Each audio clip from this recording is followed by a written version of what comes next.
Hello, my first YouTube video. I have discovered a solution to the age-old problem of how to get deck components off, like boards for and trim on a deck that have been screwed in and then the screws are painted over.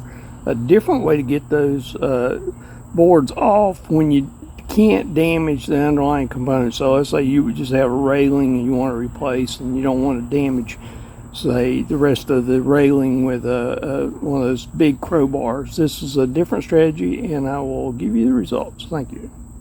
So this is the deck railing that I need to replace. You see, this board is in good shape, but this board over here, I'll show you, was significantly rotted.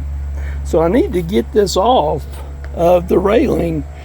But, you know, we've all been through it. So you can see here I've used a cutter to cut through, and I've used a multi-tool with a blade. Of course, they eat through the blades. And I've come up with a different solution, and I'll show you the results. In this case, magically, there are the screws that are gone, just the very tips of the screws left.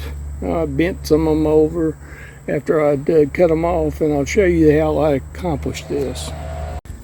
So your next step is to take your handy circular saw here, and I've got a demo blade, and what I did was just run cuts beside the screws. Now I would recommend the demo blade because I understand they're tougher if they do hit a screw or a nail.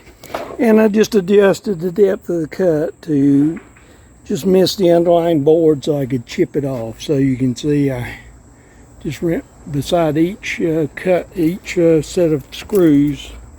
I hope I missed one, so I have to do that one too. Let's see if I can.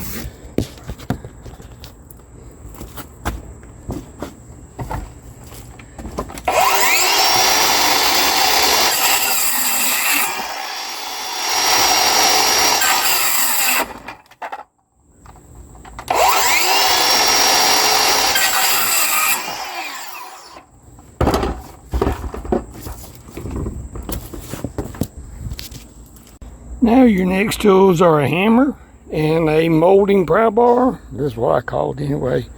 And we'll just flip underneath each of these and pry out the board, and then we'll split the little wood with the screw in it.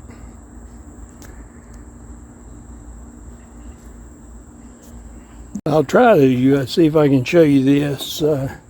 Let's go here.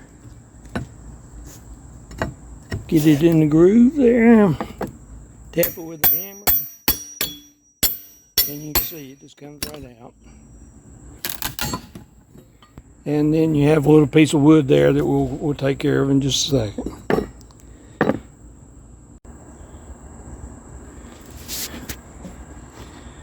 Now we'll just take the pry bar, and I think it's pretty self-explanatory. I'll show you. Hit one here, and it just comes right out. So you can split it if you need to, coming down like this.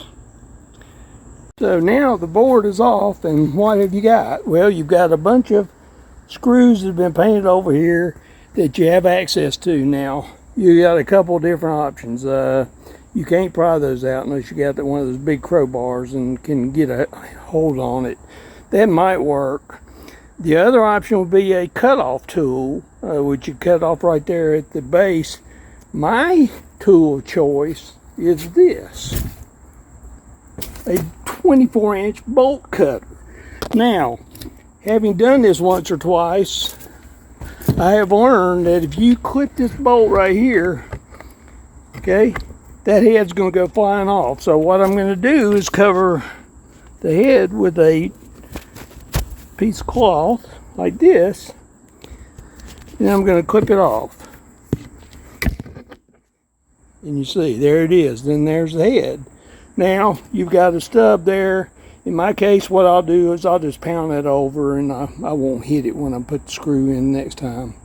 But that's it. That is how you get a board off of a deck with painted over screws without damaging the underlying infrastructure there. Oh, and I had to show you the finished product. So here's the new board that's been installed on the rail, and I'll be doing the other top railing as well. So you can see it went right on the existing board, no problem.